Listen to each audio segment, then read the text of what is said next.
네, 김건희 씨가 오늘 오전 특검팀에 출석해 조사를 받고 있습니다. 헌정 사상 처음 전직 대통령 배우자가 수사기관 포토라인에 서게 된 것인데요. 네, 현재 특검의 조사는 어떻게 이루어지고 있을지 김성수 변호사와 함께 전망해 보겠습니다. 어서 오세요. 어서 오십시오. 안녕하세요. 자, 저희가 앞서도 쭉 보도를 해드렸습니다만 일단 오전부터 쭉 한 거 보니까 한 지금까지 4시 한 반, 4시 반부터 다시 시작이 됐는데 한 아까 오후 3시에 문홍주 특검보에 따르면 50%가 끝났다. 그때까지 이제 시간이 한 3시간 정도 조사한 거거든요. 근데 이제 보니까 특검 준비한 질문지 분량이 100쪽이라고 했는데 50%라면은 그 분량이 상당할 것 같은데도 좀 빠르게 진행이 되는 건가요? 어떻게 좀 봐야겠습니까? 예, 맞습니다. 이 100페이지라고 했었고 이게 한 페이지의 질문들이 적게는 3, 4개, 많게는 굉장히 많이 들어갈 수가 있습니다. 뭐 네. 질문이 한 줄이라고 한다면 더 많이 들어갈 수가 있겠죠.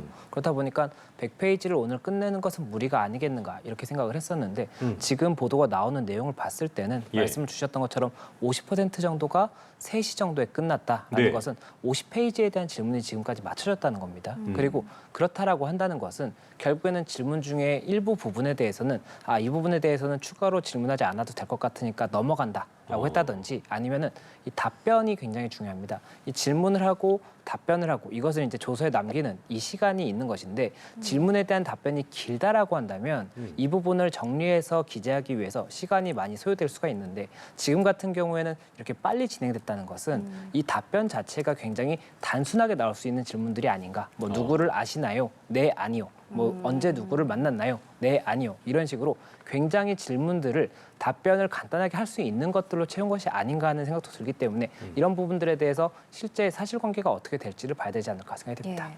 앞서 이제 출석 전에 김 씨 측이 건강상의 이유를 들면서 오후 6시 전에 조사를 끝내달라 이렇게 요구하기도 했고 특검은 원칙대로 하겠다라고 입장을 밝혔는데 아까 3시쯤 브리핑에서 현재 조사가 절반 약간 넘게 진행됐다는 걸로 미뤄봐서는 한 6, 7시쯤이면 끝날 것 같기도 한데 심야 조사 가능성은 어떻게 보세요? 예, 일단은 그 수사 규칙을 보면 9시부터 오전 6시까지 이때는 수사를 하지 못하도록 되어 있고 다만 이 당사자의 요청에 의해서 결정을 할 수는 있습니다. 밤 9시부터 예, 오전 6시까지요? 맞습니다. 그렇게 되는 것이고 그리고 말씀 주셨던 것처럼 김건희 여사 측에서는 이번 소환 통보 당시에 이 건강상의 이유를 들어서 6시까지만 조금 수사를 진행했으면 좋겠다 이렇게 이야기를 했었기 때문에 이 부분이 쟁점이 되는 것입니다. 그리고 지금 3시까지 50%를 진행했다는 것은 문답을 했다는 것이고 이 조서를 다 작성을 하게 되면 조서를 다시 한번 확인을 하는 절차를 피의자 측에서 가지게 됩니다. 예. 그리고 피의자 측에서 이 부분에 대한 답변은 내가 말씀드렸던 것과 다르게 기재가 되었다라고 한다면 수정을 요청하는 이런 부분에 대한 검토의 시간이 필요한데 이게 양이 많다라고 한다면 이 부분에 대한 물리적인 시간이 오래 걸릴 수가 있고 이 부분 같은 경우에는 저녁 9시가 지났다고 하더라도 이 부분 내가 조서를 검토하겠다고 하는 것은 검토할 수 있거든요. 궁금했던 부분이 이제 조사는 9시 전까지지만 동일하지 않을 경우에 그렇죠. 조서 열람은 9시가 넘어가도 할 수 있는 거군요. 네, 맞습니다. 그리고 이 조서 열람 자체는 이 엄밀히 따지면 피의자에게 이익이 되는 부분입니다. 그렇기 때문에 피의자가 이 부분을 원하는데 9시가 지났기 때문에 조서를 더 이상 검토할 수 없다라고 한다면 오히려 피의자에게 불이익이 되기 때문에 아마 그런 부분을 감안해서 9시가 지났다고 하더라도 조서 열람은 할 수 있다라고 되어 있는 것이 아닌가 생각이 되고 이 100페이지라고 한다면 이 문답이 간단하다고 하더라도 이 조서 자체를 100페이지를 다 확인하는 물리적 시간이 굉장히 오래 소요될 수가 있기 때문에 이런 부분들에 대해서 쟁점이 될 수가 있고 만약 조서 열람까지 감안했을 때 6시까지 끝나기는 어렵다라고 판단을 한다면 오늘의 혐의에 대해서는 여기까지로 중단을 하고 조서 열람을 한 다음에 나머지에 대해서는 다시 한번 조서를 작성하는 절차를 거친다든지 뭐 이런 부분에 대한 협의도 가능할 수가 있기 때문에 지금 현재 내부 상황에 대해서는 조금 여러 가지 가능성이 있지 않나 생각이 됩니다. 알겠습니다. 시간을 오늘 오전으로 좀 거슬러 올라가 보겠습니다. 명품 가방 수수 의혹도 그렇고 도이치모터스 주가 조작 의혹도 그렇고 여러 의혹을 받고 있는 상황인데 지난해 7월에 이제 당시에는 현직 대통령 부인 신분이었는데 검찰 비공개 조사를 받았던 김건희 씨 이번에는 이제 역대 영부인 가운데 최초로 포토라인에 전 영부인이 됐잖아요. 어떻게 좀 보셨습니까? 예, 말씀 주신 것처럼 이제 공개 소환이 됐고 포토라인까지 선 영부인으로는 최초입니다. 그렇다고 영부인들이 이 부분 조사를 받지 않았느냐? 그건 아닙니다. 이 조사를 참고인이라든지 이런 서면 조사라든지 이렇게 받았던 사례가 있었는데 조금 사례를 말씀을 드리면 이 고 전두환 전 대통령의 배우자인 이순자 여사 같은 경우가 2004년에 이 비자금 관련해서 비공개 참고인 조사를 받았었습니다.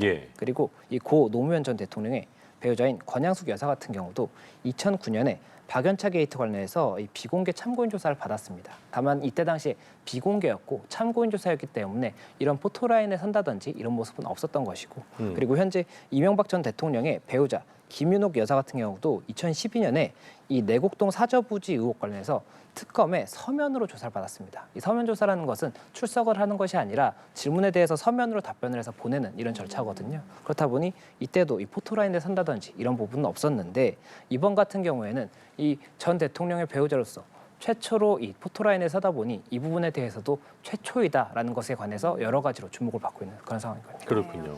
오늘 김건희 씨 포토라인에 서서 저같이 아무것도 아닌 사람이 심려를 끼쳐 죄송하다 이렇게 직접 입장을 밝히기도 했고 지금도 뭐 진술 거부권 없이 수사에 응하고 있는 걸로 보이네요. 네, 맞습니다. 지금 아무래도 출석 당시에 어떠한 이야기를 할 것이냐에 대해서도 굉장히 주목을 받았었는데 그랬었죠. 당시 아침에 이 부분 이 심려를 끼쳐 진심으로 죄송하다 수사 잘 받고 나오겠다라고 이야기를 했었고 당시 이제 현장에 있는 취재진들이 추가적으로 이 혐의와 관련한 질문을 한 그 부분에 대해서는 직접적으로 대답은 하진 않았습니다. 그렇다 보니 이 부분 그러면 안에 들어가서 이제 내부에서 수사를 진행할 때는 어떻게 답변을 할 것인가, 뭐 수사 관련해서 진술을 거부하진 않을 것인가 이런 것들에 대해서도 관심을 가졌던 상황이었는데 지금 알려진 내용으로 봤을 때는 진술 거부권을 행사하지 않고 여러 가지 질문에 대해서 다 직접적으로 대답을 하고 있다라고 하다 보니까는 네. 오늘의 진술에 더 어떠한 내용이 또 추가적으로 발생할 수 있는지 어떠한 내용이 새롭게 나타난다라고 한다면 그에 대한 사실관계를 다시 한번 검토해봐야 되는 것이 발생을 한다고 볼 수가 있습니다. 그렇기 때문에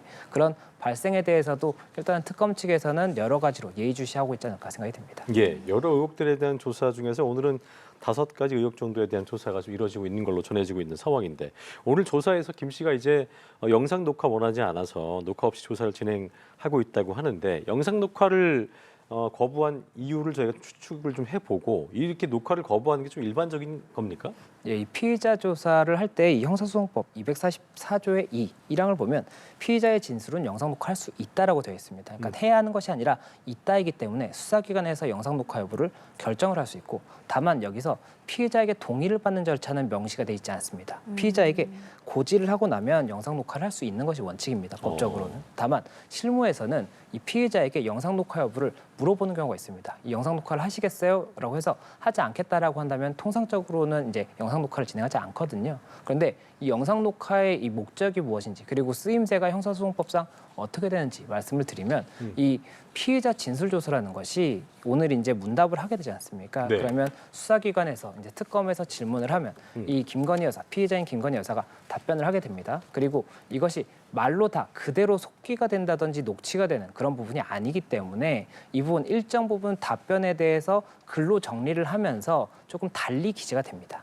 달리 기재가 되는데 그 과정에서 나중에 조서를 한번 검토하는 과정이 있다고 말씀드렸지 않습니까? 예. 그때 가서 내가 이렇게 말하지 않았는데 이게 잘못 기재됐다라고 해서 수정을 요청하는 이런 경우도 있고 이 부분 조서에 대해서 작성이 완료된 다음에 재판에서 내가 이 부분에 대해서는 이렇게 작성한 것이 아니라든지 아니면 진정 성립을 부인한다든지 이렇게 했을 때 그때 이 조서의 이런 증명력 이런 부분에 대해서 쟁점이 된다라고 하면 그때 만약에 영상 녹화가 있다고 한다면 이것을 통해서 확실히 이 볼수 부분에 있는 대해서 거잖아요. 확인을 할 수 있는 사실관계를 확인할 수 있는 그런 단초로서 사용할 수 있다는 것이 이제 형사소송법에 규정이 되어 있는 그런 부분이고 다만 이런 부분에 대해서 만약 이 수사기관에서 녹화를 원하는 경우는 이 피의자가 만약에 A라고 진술을 했는데 조서에는 A-라고 기재를 해달라고 요청을 하는 경우가 있습니다. 그러면 그 경우에 A라는 것을 진술했다는 것을 증명하기 위한 이런 사실관계의 다툼에 대한 명확한 근거로서 이 부분 좀 원하는 경우가 있고 또 피의자의 입장에서도 이 조서에 기재가 됐는데 나는 분명히 A라고 얘기했는데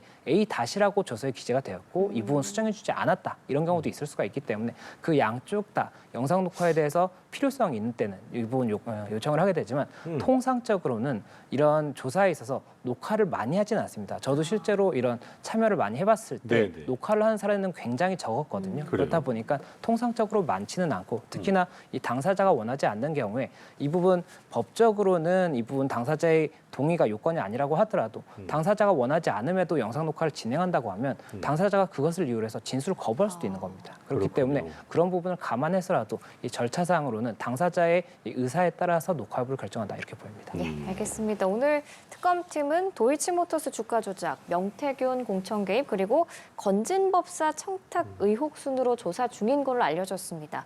사실 의혹들이 상당히 많은데 방금 말씀드린 이 혐의들이 먼저 조사 대상이 된 이유는 어느 정도 혐의가 입증됐기 때문이다 이렇게 볼 수도 있을까요? 네, 아무래도 지금 현재 이 김건희 여사 특검법에 이 2조를 보면 혐의에 대해서 16가지 정도로 이 항목을 나누고 있습니다. 예. 그리고 지금 현재 보도가 됐던 사안들 중에 오늘 같은 경우에 진행을 한다는 것이 이 지금 현재 그래픽에 나오고 있는 도이치모터스 주가 조작이라든지 공천 개입, 또 건진법사 관련 뭐 통일교 관련 청탁 의혹 이런 것들인데 그 외에 삼부토건이라든지 이 양평 고속도로 이런 부분들도 보도가 상당히 많이 됐었습니다. 당시에 뭐 어떤 압수수색이 있다든지 관계자들이 구속이 됐다든지 이런 것들이 있는 상황인데 오늘 이 5가지에 대해서 출석을 요구할 때 5가지 부분을 확인하겠다라고 이야기를 했다고 알려져 있거든요. 그렇다 보니 오늘 이 5가지를 하는 것에 대해선 어떤 의미냐 이렇게 조금 저희가 예상을 해보면 이 수사기관에서 수사를 할 때는 지금 현재 피의자 진술을 받는 거지 않습니까? 그러면 진술을 받기 위해서는 질문을 만들어야 됩니다. 그리고 그 질문이라는 것은 이 사실관계 확정에 있어서 중요한 쟁점이 되는 부분들에 대해서 질문을 해야 되는 것이고 그 질문에 대해서 사실관계를 어느 정도는 구성을 한 다음에 질문을 만들 수가 있기 때문에 그 구성을 위해서 물적 증거라든지 아니면 관계인들의 진술이 필요합니다. 그래서 이런 진술이라든지 물적 증거가 상당히 모인 사건들부터 사실관계를 구성을 하고 이에 따른 질문을 만들어서 조사를 받을 수가 있기 때문에 이 5가지 같은 경우가 뭐 도이치모터스 주가 조작 같은 경우에는 기존에 이 검찰에서 상당히 오랜 기간 수사가 이루어졌었고 그렇죠. 그리고 그 고검에서 재기 수사가 이루어진 다음에 고검에서도 수사를 진행하고 있었습니다. 그렇다 보니 이런 부분 진행이 많이 되어서 사실관계에 대한 확정이 어느 정도 이루어졌다라고 보이는 부분부터 아무래도 수사를 진행하는 것이 아닌가 이렇게 생각이 됩니다. 네, 강론으로 좀 들어가서 도이치모터스 주가 조작 의혹을 좀 보면 2009년부터 2012년 사이에 도이치모터스 주가 조작 사건에 어떤 도움을 되는 역할이죠. 쩐주라고 하죠. 쩐주로 가담을 해서 시세 조정에 동원했다는 그 의혹인데 여기서 이제 검찰이 집중한 부분이 김 여사가 주가 조작 사실을 사전에 인지했는가 또 공범으로 가담했는가 여부를 이제 밝히는 부분인데 일단 윤석열 정부 검찰에서는 불기소 처분을 받았습니다만 서울 아까 말씀하신 것처럼 서울 고검이 재수사에 들어갔었고 여기에서 새로운 정황 증거가 나오게 된 거잖아요. 어떤 게 좀 추가된 겁니까? 예, 말씀 주신 것처럼 재수사 과정에서 지금 현재 보도가 되고 있는 내용은 이 김건희 여사와 관련한 증권사 직원이 있었습니다. 예. 그리고 증권사 직원에게 김건희 여사가 이 어떠한 곳에서 나의 이런 돈을 조금 보관해서 맡아서 진행해주기로 했다. 그리고 거기에 이 대가로 40%의 수익을 나눠주기로 했다라는 이야기를 들었다는 겁니다. 예. 그런데 이렇게 40%의 수익을 나눠준다는 것 자체가 굉장히 큰 금액을 나눠준다는 거지 않습니까? 그렇다고 한다면 지금 현재 이 사건의 쟁점은 김건희 여사가 이 도이치모터스의 주가 조작과 관련해서 자신이 이것에 직접적으로 가담을 했는지 아니면은 이 알면서도 방조를 했다든지 그러니까 알면서도 이게 불법행위라는 걸 알면서도 내 계좌를 사용할 수 있도록 해줬다라고 한다면 이것은 가담이나 방조가 될 수가 있기 때문에 알았는지 여부가 중요한 겁니다. 그런데 40%의 수익이나 주는 이런 행위 자체가 그렇다면 불법행위를 알았기 때문에 이런 부분들에 대해서 더 큰 수익을 나눠주기로 한 것은 아닌지 이렇게도 볼 수 있는 부분이어서 추정을 할 수 있는 예, 거군요. 맞습니다. 그렇기 때문에 이런 부분을 근거로 해서 혹시나 지금 말씀드렸던 이런 가정이 사실인지를 확인하기 위한 질문을 하지 않을까 생각이 되고 또 김건희 여사 같은 경우에 이 도이치모터스와 관련해서 일단은 쩐주로서의 그 계좌를 제공한 것은 맞다라고 했지만 결국에는 내가 이것을 그 합법적인 방법으로 내 돈을 어떻게 투자를 하는 것인 줄 알았다라고 이야기를 했기 때문에 그런 부분들에 대해서 지금 관계자들의 진술이 어떻게 나오는지에 따라서 그 관계자들의 진술에 대해서 구체적으로 물어볼 수도 있습니다. 이렇게 이야기를 했는데 이것에 대해서 어떻게 생각하나요? 그리고 관련해서 뭐 문자 메시지라든지 녹취라든지 통화 기록 이런 것들까지도 추가로 물어볼 수가 있기 때문에 그런 부분을 구체화하는 작업을 하고 있다 이렇게 보입니다. 여러 추가된 그럼 이런 정황 증거들을 통해서 불기소 처분이 난 이 부분이 다시 기소로 될 수 있는 건지 그 부분은 어떻게 좀 봐야겠습니까? 예, 일단 불기소 처분이 있었고 이에 대해서 항고가 있어서 재기 수사가 된 겁니다. 그러면 이 불기소 처분에 대해서도 끝났다라고 볼 수 없는 상황이었거든요. 그리고 현재 이 재기 수사가 돼서 고검에서 진행하던 건을 특검이 다시 가져와서 진행하고 있는 것인데 예. 특검에서도 이 부분 사실관계를 파악했을 때 만약에 김건희 여사가 이 주가 조작에 대해서 알았거나 아니면 어떠한 방조의 혐의가 있다 아니면 가담을 했다 이렇다라고 한다면 이때는 이 부분 자본시장법 위반으로서 처벌이 될 수 있는 행위이기 때문에 그렇다면 당연히 기소가 될 것이고 그렇군요. 만약에 이 사실관계를 파악했을 때 이 부분에 대해서는 기존의 이 불기소 처분과 동일하게 이 부분 알았거나 뭐 이런 증거가 없다라고 한다면 그때는 불기소의 결정도 가능할 것이기 때문에 이 부분에 대한 사실관계를 어떻게 보는지가 중요할 것 같습니다. 그렇군요.